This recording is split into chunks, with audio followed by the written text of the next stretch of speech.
رسول اللہ صلی اللہ علیہ وآلہ وسلم نے ارشاد فرمایا، جو مسلمان مجھ پر درود پڑھتا ہے اس کے لیے فرشتے استغفار کرتے ہیں۔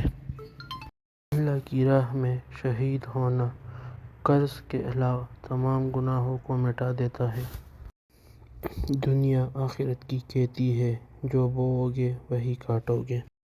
قرآن پڑھا کرو، کیونکہ قیامت کے دن یہ اپنے پڑھنے والوں کی حق میں سفارش کرے گا۔ درود پاک پڑھنے والوں کے گناہ 3 دن تک فرشتے نہیں لکھتے۔ مسلمان کی ناحق بے عزتی کرنا سود سے بڑا گناہ ہے۔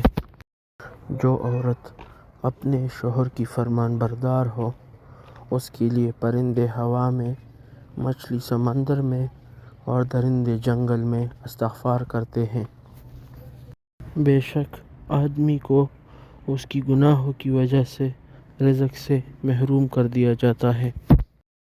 خیرات کو مت روکو، ورنہ تمہارا رزق بھی روک دیا جائے گا۔ کھانے میں عیب مت نکالو، ناپسند ہو تو مت کھاؤ۔ خیال رکھنا کہ تمہاری وجہ سے کسی کی آنکھ نم نہ ہو، کیونکہ تمہیں اس کی ہر آنسو کا حساب دینا ہوگا۔ آپ صلی اللہ علیہ وآلہ وسلم نے اپنی پوری زندگی میں کسی سے ذاتی انتقام نہیں لیا۔ حالات کی تاریکی سے نہ گھبراؤ، اللہ پر بھروسہ رکھو اور یاد رکھو، سب سے زیادہ بارش تاریک ترین بادلوں سے ہی برستی ہے۔ تعلق اور رشتے فرصت کے نہیں بلکہ عزت کے محتاج ہوتے ہیں۔ جتنی عزت دی جائے اتنے ہی گہرے ہوتے ہیں۔ جب اللہ کو آپ کی زندگی میں اچھا موڑ دینا ہو تو وہ برے لوگوں کی حقیقت آپ کے سامنے لے آتا ہے۔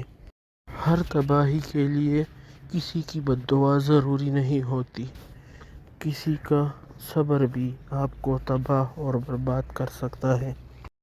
نماز کی حالت میں اگر تمہیں برے خیالات آتے ہیں تو یہ اس بات کی طرف اشارہ ہے۔